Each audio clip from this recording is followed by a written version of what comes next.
New York time کی یہ story سامنے آئی ہے کہ اسرائیل ایران کی فوجی تنصیبات پر حملہ کرنے کا ارادہ رکھتا ہے، اور اگر ایران نے اس کا جواب دیا تو پھر اس کے بعد ان کی جو ایٹمی تنصیبات ہیں ان کو نشانہ بنایا جائے گا۔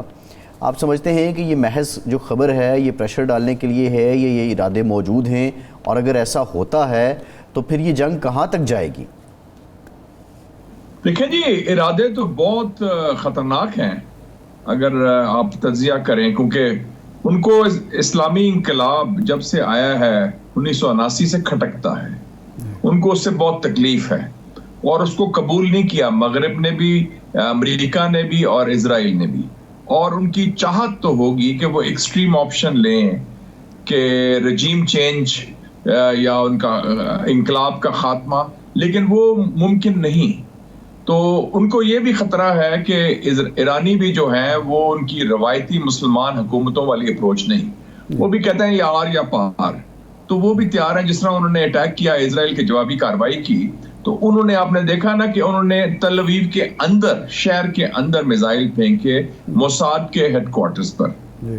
پھر انہوں نے جو ان کا سب سے اہم بیس ہے نیواتم، جہاں سے F-35 جہاز کھڑے تھے ان کے، اور ایک جہاز کی قیمت $100 ملین ہے، وہاں اٹیک کیا۔ تو اس کا مطلب ہے ایران میں صلاحیت بھی ہے اور ہمت بھی ہے کہ وہ مکمل طور پر اسرائیل کا جواب دے سکتے ہیں۔ تو اسرائیل کو خود مہنگا پڑ سکتا ہے، کیونکہ اسرائیل کے پاس ٹائم اور سپیس نہیں ہے۔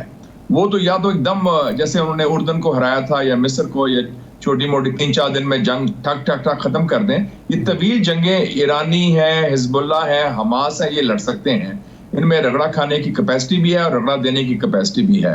تو میرے خیال میں ان کا کوئی درمیانی راستہ اختیار کریں گے، وہ آل آؤٹ نہیں جائیں گے، کیونکہ آل آؤٹ جانے سے ان کو خطرہ ہے کہ اسرائیل کو زیادہ نقصان ہو جائے۔ لیکن ایک چیز واضح رہے کہ یہ جنگ اسرائیل کے ساتھ نہیں ہے، یہ مشترکہ جنگ ہے امریکہ کے ساتھ۔ امریکہ اسرائیل ایک ہے، سو یہ جو بھی ہوگا یہ اس میں اسرائیل بھی شامل ہے، امریکہ بھی شامل ہے، اور اس وقت امریکہ نے اپنی فوج بڑھا لی ہے۔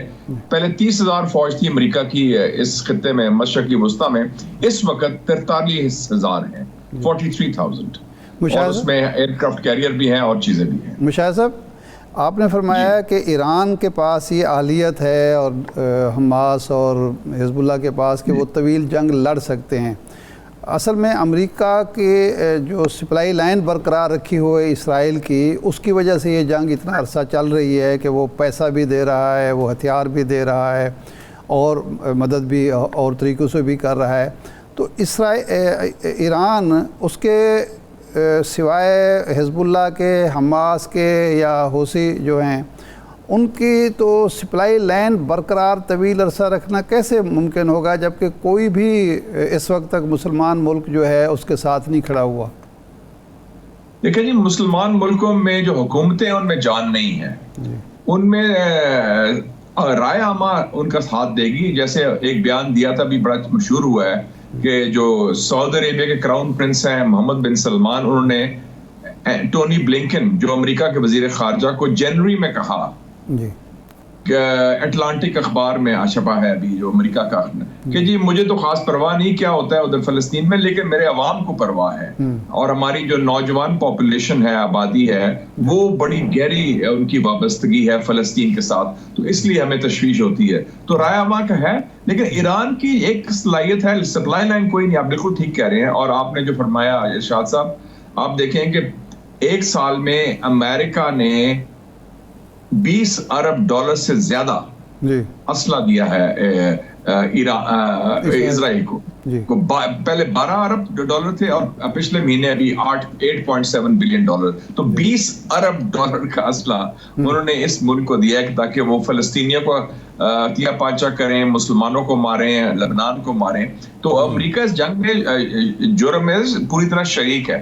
ایران اگر 2 میزائل مار دے، اور وہ جہاں تیل بنتا ہے پورے خلیج فارس میں، ورلڈ کی جو سپلائیز ہے وہ کوئی 40% ہے، تو وہ تو تیل کی سپلائی بند ہوگی تو پورا بلاکڈ ہو جائے گا۔ تو میرے خیال میں ایران کی جو کیپیسٹی ہے نقصان پہنچانے کی، وہ خاصی بڑی ہے۔ بڑی پیمانے پر ہے اور اس سے بھی امریکہ خائف ہے. اور ایک اور بات بھی نوٹ کر لیں, اس وقت امریکہ میں الیکشن ہو رہا ہے, بڑا ٹائٹ الیکشن ہے. اگر جنگ طوالت اختیار کرتی ہے اور اسرائیل کے نقصان ہوتا ہے, اور اسرائیل کے زیادہ اسرائیل کی فوج میں امریکی یہودی بھی ہیں کیونکہ ڈوئل نیشنل ہے وہ, تو اس کے اثرات امریکی الیکشن پر بھی ہوں گے, اور اگر جنگ طوالت اختیار کرتی ہے تو ٹرمپ الیکشن ضرور جیت جائے گا. صحیح ہے. نہیں, لیکن ٹرمپ اگر الیکشن جیت جاتا ہے تو ٹرمپ تو بائیڈن سے زیادہ اسرائیل کا حامی ہے, وہ تو ایران کے زیادہ خلاف ہے, تو اس کا کیا فائدہ ہوگا اس جنگ کو؟ وہ تو شاید ممکن ہے اسرائیل کے بقا کے لیے بہت کچھ کرے, تو وہ تو ایران کے خلاف جائے گا. نہیں, میرا دوسرا پوائنٹ ہے. میرا پوائنٹ یہ ہے کہ بائیڈن نہیں چاہے گا, امریکن اسٹیبلشمنٹ یہ اس وقت نہیں چاہے گی کہ جنگ بہت وسیع پیمانے پر اتنی طوالت اختیار کرے کہ اس کا سیاسی فائدہ ٹرمپ کو ہو. یہ میں بات کہنا چاہتا ہوں. ٹھیک ہے.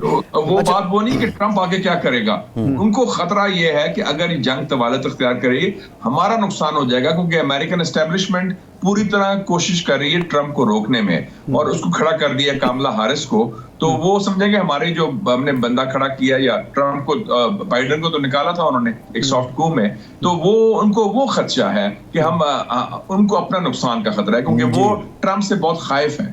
امریکن اسٹیبلشمنٹ بھی اور امریکن سیاسی جو نظام ہے اس کی بات کر رہا ہوں. تو میں اس حوالے سے بات کر رہا ہوں, یہ نہیں کہ کون فائدہ دے گا, وہ تو اسرائیل کے سب ساتھ ہے. جو امریکی سیاسی پولیٹیکل سسٹم میں, وہ امریکن سسٹم جو ہے وہ اسرائیلی آکوپائڈ ٹیریٹری ہے, چاہے ریپبلکن ہو یا ڈیموکریٹس ہو. جی صحیح ہے.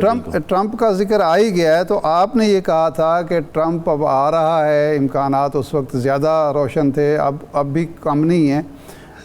تو ٹرمپ آئے گا اور پاکستان میں اسلام آباد میں ایک ٹیلی فون کال موصول ہوگی اور پولیٹیکل سینیریو بالکل بدل جائے گا. تو اب وہ امکانات اب بھی موجود ہیں یا بس مدھم ہو گئے؟ نہیں, بالکل موجود ہیں, بالکل. میں تو سمجھتا ہوں کہ ٹرمپ الیکشن جیتے گا, اور اس کے نتیجے میں آپ دیکھیں گے کہ ٹیلی فون کال بھی آئے گا. اچھا, بالکل آئے گا. ٹھیک ہے. ہاں, اور آپ کو پتہ ہی ہے کہ پاکستان میں جب امریکہ سے فون کال آتا ہے تو ہمارا رد عمل کیا ہوتا ہے. جی. اچھا, نہیں, لیکن ایک دور میں آپ کی یہ تھیوری بھی تھی, مجھے یاد ہے کہ 4 مواقع پر پاکستان نے بہت زیادہ رزسٹ کیا ہے, ایٹمی پروگرام کے حوالے سے, عراق جنگ کے حوالے سے, اس پہ دستخط کے CTBT پر دستخط کرنے کے حوالے سے, اور ایک موقع کوئی اور بھی تھا. تو اب آپ سمجھتے ہیں کہ وہ چین کے ساتھ تعلقات کے حوالے سے, ہاں چین کا, بالکل چین کے ساتھ تعلقات کے حوالے سے, تو اب یہ وہ قیادت اور تھی ارشاد عارف صاحب. اچھا, وہ فیلڈ مارشل ایوب خان کا زمانہ تھا, ذوالفقار علی بھٹو کا زمانہ تھا, جنرل محمد ضیاء الحق کا زمانہ تھا. وہ بڑے بڑے لیڈرز تھے, وہ خوف نہیں کرتے تھے, وہ اسٹرانگ لیڈرز تھے. بلکہ میں سمجھتا ہوں general Zia was a very strong leader, Zulfikar Ali Bhutto بڑا اسٹرانگ لیڈر تھا, فیلڈ مارشل ایوب خان بڑا اسٹرانگ لیڈر تھا. انہوں نے امریکی دباؤ کو ٹکا کے, آغا شاہی نے پریشر کو ریزسٹ کیا. اس زمانے میں وہ کیلیبر, کوالٹی اور لیڈرشپ ہماری بہت مختلف تھی جی. ابھی تو پتہ نہیں, ہم ایٹمی طاقت بن گئے لیکن ہماری خوف بڑھ گیا ہے. میں اس وقت ایٹمی طاقت نہیں تھے ہم, لیکن ہمارا ہمت زیادہ تھی.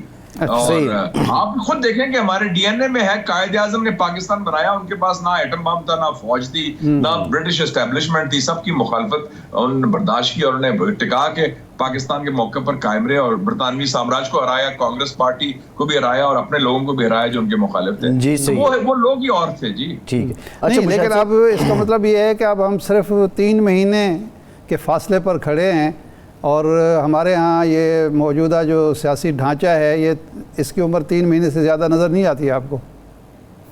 یہ ڈھانچہ تو ڈنگ ٹپا ہوا ہے نا جی, یہ تو ڈھانچہ کھڑا کیا گیا ہے, اور اس کی بنیاد بڑی کھوکھلی بنیاد ہے. اچھا, یہ جال سازی کی بنیاد ہے نا. یہ تو جیسے حسینہ واجد کا ڈھانچہ کھڑا کر دیا تھا آپ نے, 7 جنوری کو الیکشن ہوئے, ٹوٹل دھاندلی تھی, یہ 1 پارٹی سٹیٹ ہے. لوگوں نے کہا اللہ خیر صلی اللہ جی, اب تو اگلے سال 5 سال یہ رہے گی, بنگلہ دیش ماڈل آ گیا, اقتصادی ترقی بڑی ہو رہی ہے.